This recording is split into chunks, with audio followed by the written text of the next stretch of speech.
Alléluia. Alléluia. Merci de nous ouvrir tes portes et de nous faire accéder au couloir de la gloire. Merci Seigneur de recevoir notre culte d'adoration. Toi qui agis au-delà du commun, toi qui te sers des données éternelles pour nous introduire dans tes perfections. Oh oui, tu es venu mettre ensemble l'humain et le divin en instituant une alliance éternelle dans laquelle ta grâce prend en charge nos insuffisances et nous laisse savourer les délices de ta magnificence. Alléluia. Merci de nous accueillir dans tes parvis, Seigneur. Alléluia. Alléluia.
Tu es dans ton sanctuaire.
sa mémoire. Oui, Aimé Emmanuel Yoka, ancien ministre d'État, cet homme dont le nom résonne avec respect et admiration, est décédé le 18 avril 2025 au Maroc. Ces obsèques officielles se tiennent ce jour en présence de son Excellence, Monsieur le Président de la République et Madame. Et comme le prescrivent nos usages protocolaires, au cours de la présente cérémonie, Monsieur Benjamin Boumakani, secrétaire général du gouvernement, évoquera le parcours et la mémoire de l'illustre disparu. Par la suite, l'honneur reviendra à son Excellence, Monsieur le Président de la République, de procéder au dépôt d'une gerbe de fleurs au pied du Cap Tafalk en compagnie de Madame la Première Dame.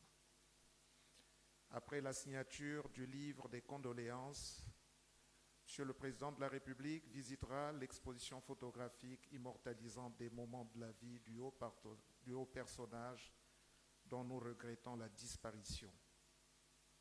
Au cours de cette séquence, donc au cours de la visite de l'exposition, tous les corps constitués et toutes les personnes présentes à cette cérémonie resteront dans la salle afin de saluer avec solennité le départ de la dépouille de l'illustre disparu vers la basilique Sainte-Anne du Congo. Excellences, Mesdames, Messieurs, chers parents, nous invitons M. Benjamin Boumakani à prononcer l'éloge funèbre de l'illustre disparu.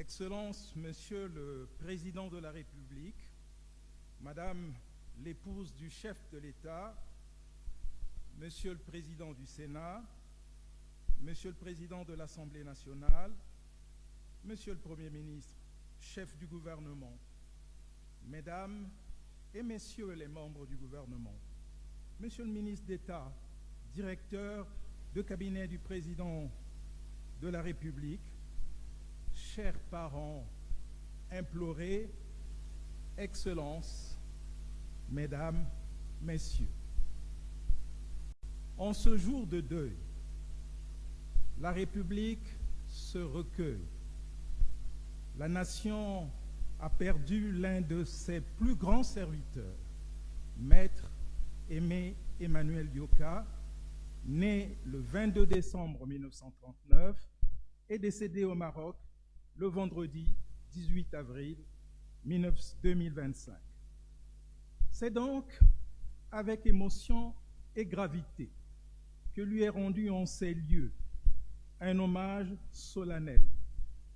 Lui qui a marqué de son empreinte la vie politique, institutionnelle et judiciaire de notre pays. Son départ le privant d'un serviteur loyal et exigeant.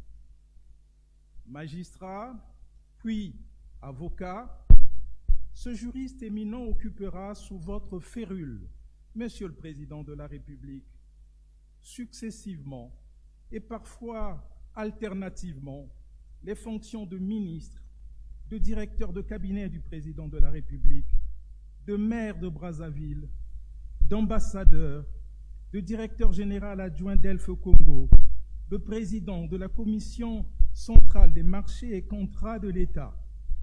Nous en avons oublié certainement bien d'autres.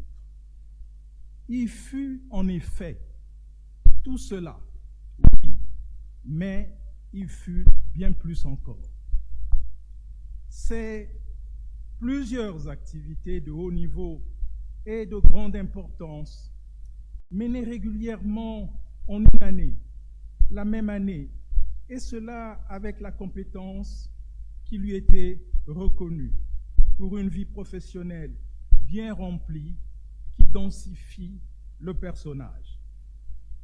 Comment, dans ces conditions, démêler les chevaux pour parler d'un si riche parcours sans courir le risque d'en édulcorer la substance, d'affadir les couleurs vives d'une figure aussi emblématique? Les circonstances présentes, mais sans doute aussi la forte émotion qui nous étreint, m'amène à ne m'appesantir que sur quelques axes illustratifs de la personnalité du disparu, notamment le serviteur exigeant de l'État, l'artisan de la refondation de l'État et du droit, le défenseur exigeant des élites au service de la nation, le mentor exigeant et bienveillant. Oui, guider et servir avec conviction, voilà ce qui fondamentalement orientait son action. Qui, des élites et cadres, qui l'ont connu ou ont travaillé avec lui, ne serait pas raisonnablement admiratif devant le parcours exceptionnel de la carrière de Maître Aimé Emmanuel Yoka? Au risque de nous répéter, précisons ses fonctions pour en prendre l'exacte mesure. En 1968, il officie comme chef de cabinet du ministre de la Justice. En 1977, il est appelé comme conseiller juridique auprès du vice-président du comité militaire du parti, chargé des activités du PCT, ministre de la Défense et de la Sécurité. Il devient quelques mois plus tard son directeur de cabinet. À ce poste, Maître Aimé Emmanuel Yoka, il donnera toute la mesure du devoir, du service et de la loyauté. En 1979, il est nommé directeur de cabinet du chef de l'État avec rang et prérogatives de ministre.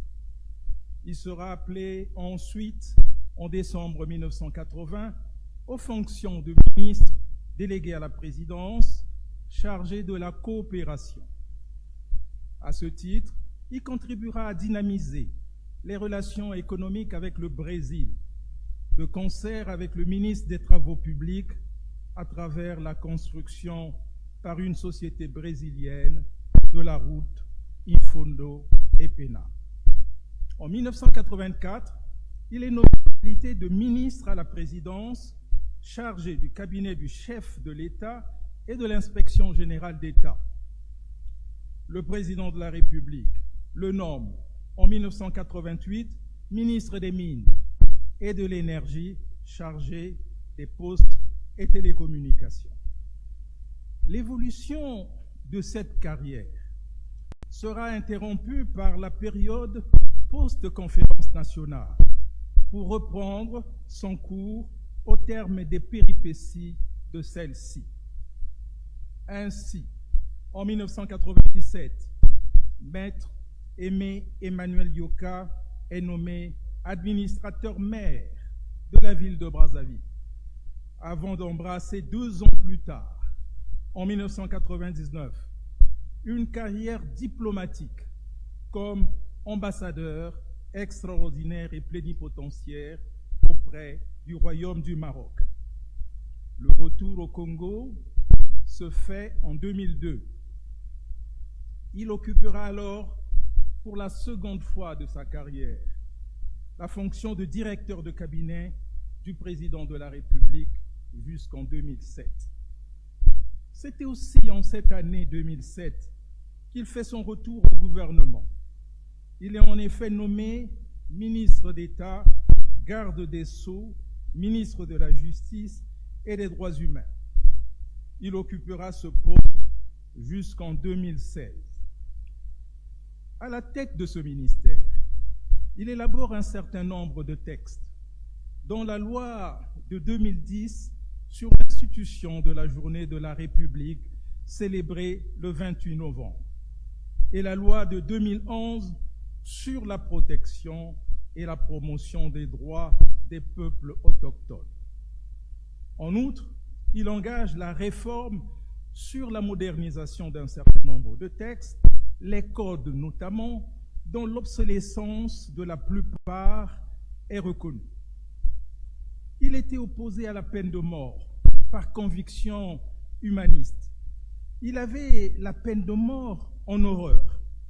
L'abolition de celle-ci par la Constitution de 2015 est donc, à ses yeux, une importante avancée. En ce qui concerne les infrastructures, Maître Aimé Emmanuel Yoka aura aidé à doter le ministère de la Justice d'un siège digne de ministère de souveraineté. Mais à quoi peut tenir un cheminement de carrière si linéaire et quasi ininterrompu, si on exclut la parenthèse post-conférence nationale? Sans doute à une combinaison de facteurs. On mettrait tout de suite en avant, presque instinctivement, la compétence. Maître Yoka remplissait aisément cette case. Ses brillantes et solides études à la faculté de droit de Nancy en France et ses hautes fonctions dans l'appareil judiciaire, en qualité de juge à la Cour d'appel de Brazzaville, pouvaient légitimement le prédestiner à occuper les hautes fonctions au sommet de l'État.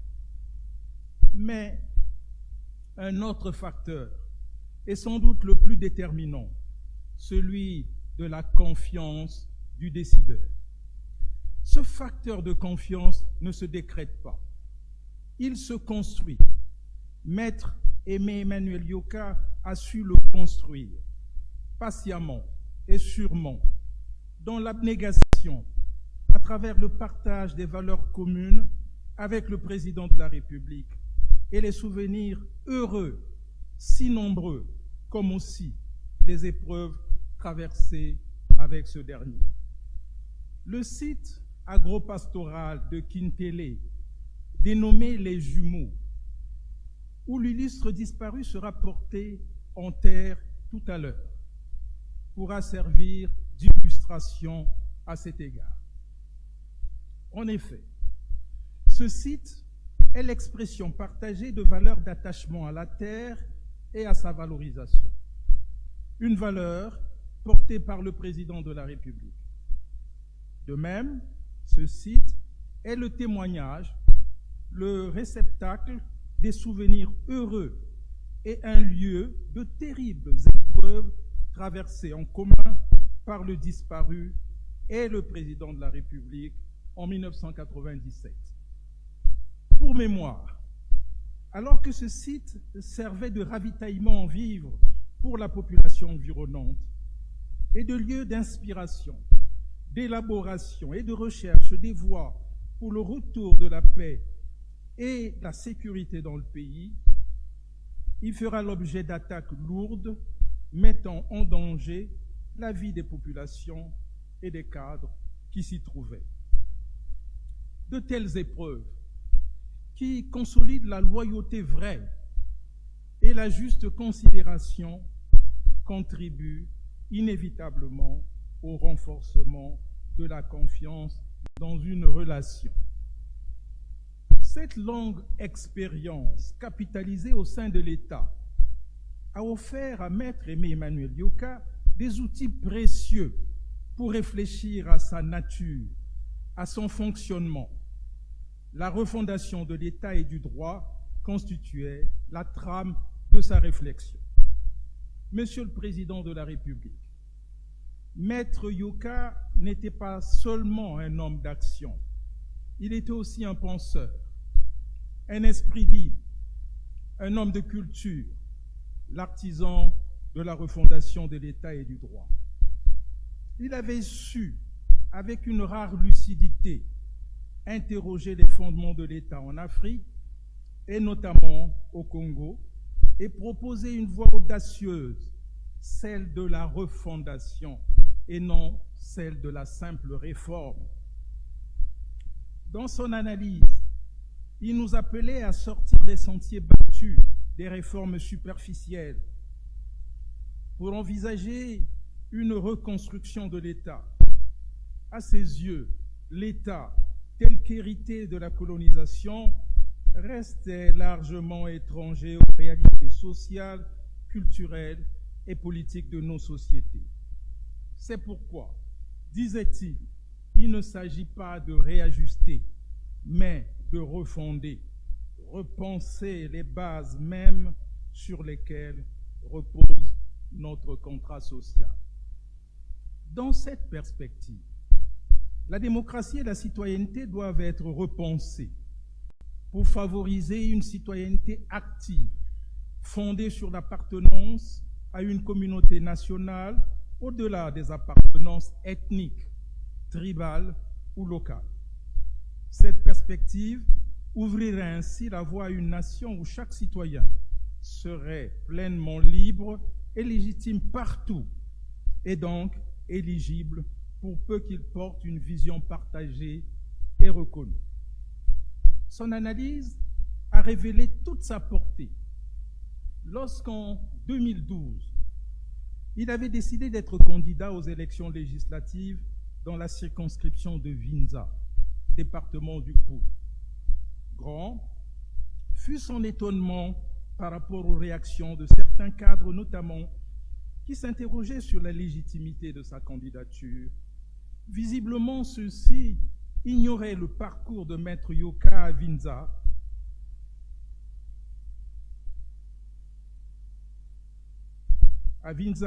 il y était intégré, y avait travaillé dans sa jeunesse à l'école catholique d'Onko, y avait vécu et avait noué des relations interactives et continues avec les populations, les notables, les chefs traditionnels et beaucoup de cadres de Vinza.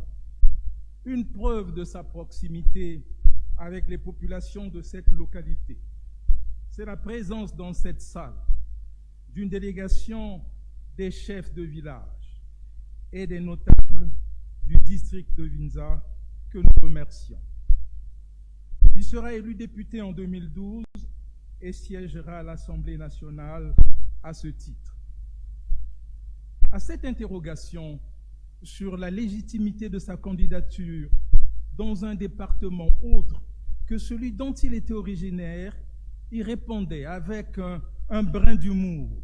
Je cite, « Dites-moi à quel consulat dois-je m'adresser pour obtenir un visa pour entrer à Vinza ?»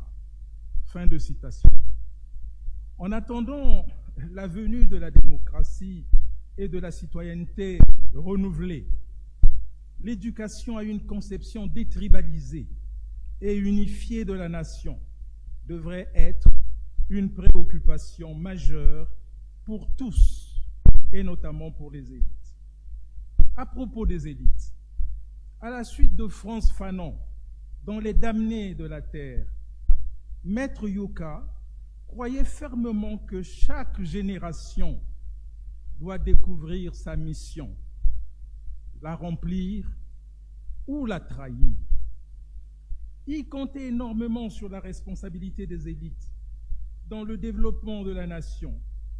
Pour lui, les élites ne devaient pas être une caste déconnectée du peuple, mais une avant-garde éclairée, formée, cultivée, engagée dans la transformation sociale.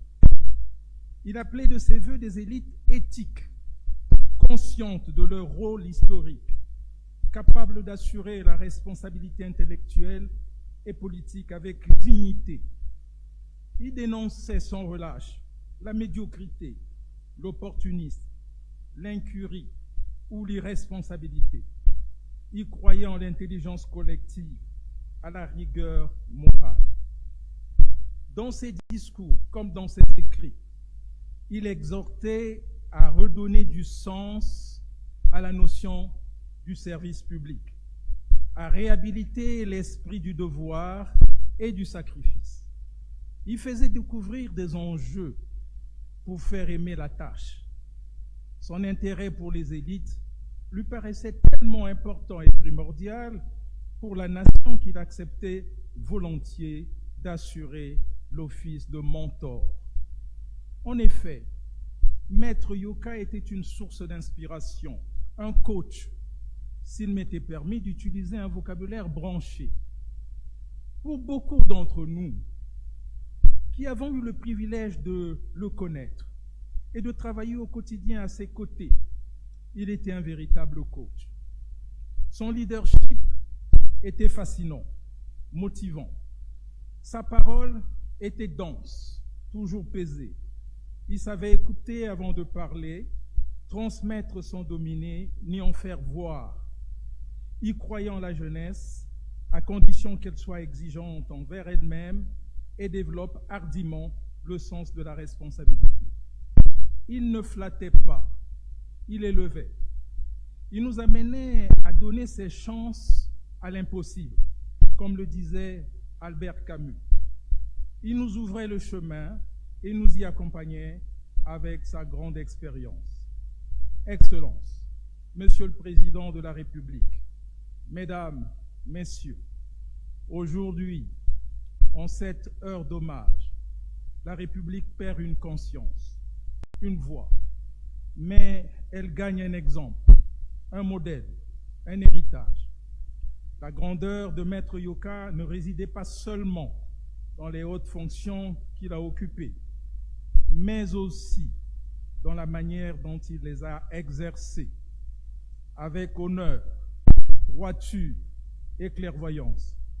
Sa disparition nous invite à méditer sur le sens de l'engagement public, sur la place de la vérité, de l'éthique et du service des intéressés. À vous, chers parents, je veux vous adresser au nom de tous ceux réunis ici notre compassion la plus sincère et la plus vive. Nous mesurons votre douleur et partageons votre peine. Que le souvenir de son amour, de ses valeurs vous accompagne et vous soutienne dans cette redoutable épreuve. À vous, ses amis, nombreux au Congo et à l'étranger, recevez notre sympathie. Je pense, entre autres, chers maîtres, à vos amis de jeunesse, vos coreligionnaires de l'église Sainte-Anne-Marie de Wenze, autour du Père Jean-Marie Grivaz, de vos coéquipiers de l'équipe de football Serpent Noir à l'école Mabanga de Wenze. Aux uns et aux autres, que le souvenir de vos joies partagées avec le défunt, de vos confidences, de vos combats parfois, vous apporte paix et consolation. Adieu, très cher maître.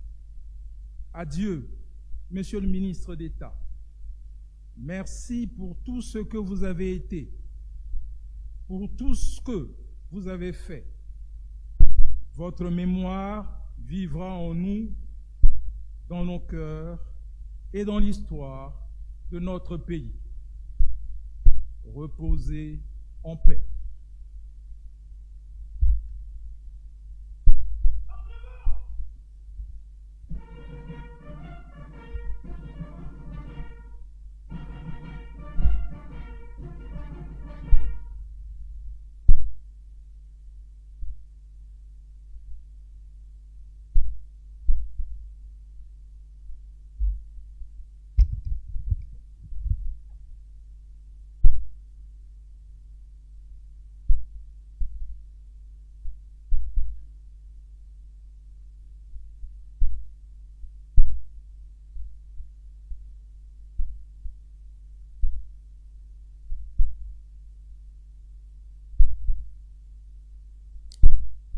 Mesdames, Messieurs, à présent et très respectueusement, nous invitons Son Excellence, Monsieur le Président de la République et Madame, à procéder au recueillement, à la signature du livre des condoléances, puis à la visite de l'exposition photographique.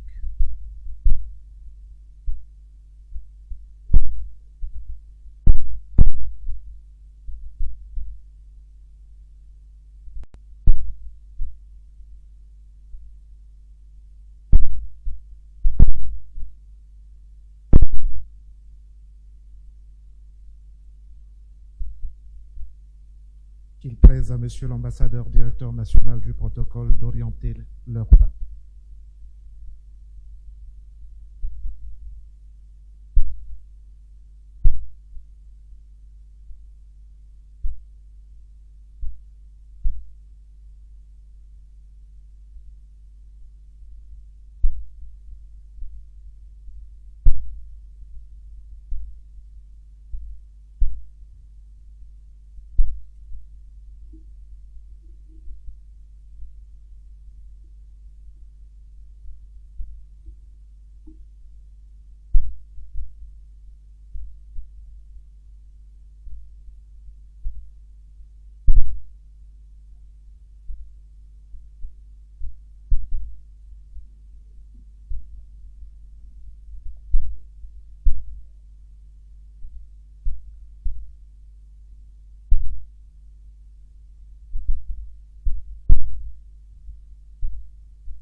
Aimé Emmanuel Yoka, un parent certes, mais un parent qui a choisi de se placer aux premières lignes de notre combat politique, que ce soit en février 1979, que ce soit pendant la conférence nationale en 1991 ou durant la crise du 5 juin 1997.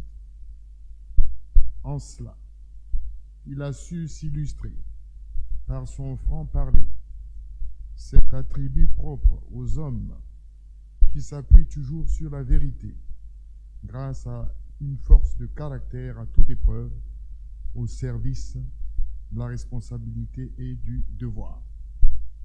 Va et repose en paix.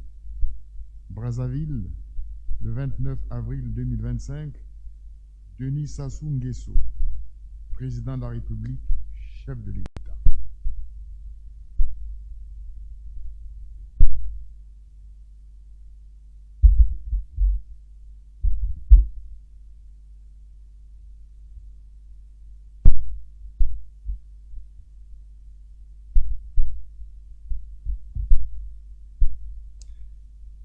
Nous annonçons le départ de son Excellence, Monsieur le Président de la République et Madame.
Nous signalons qu'à la sortie de cette salle, la dépouille de l'illustre disparu sera conduite à la basilique Sainte-Anne du Congo pour une messe de requiem.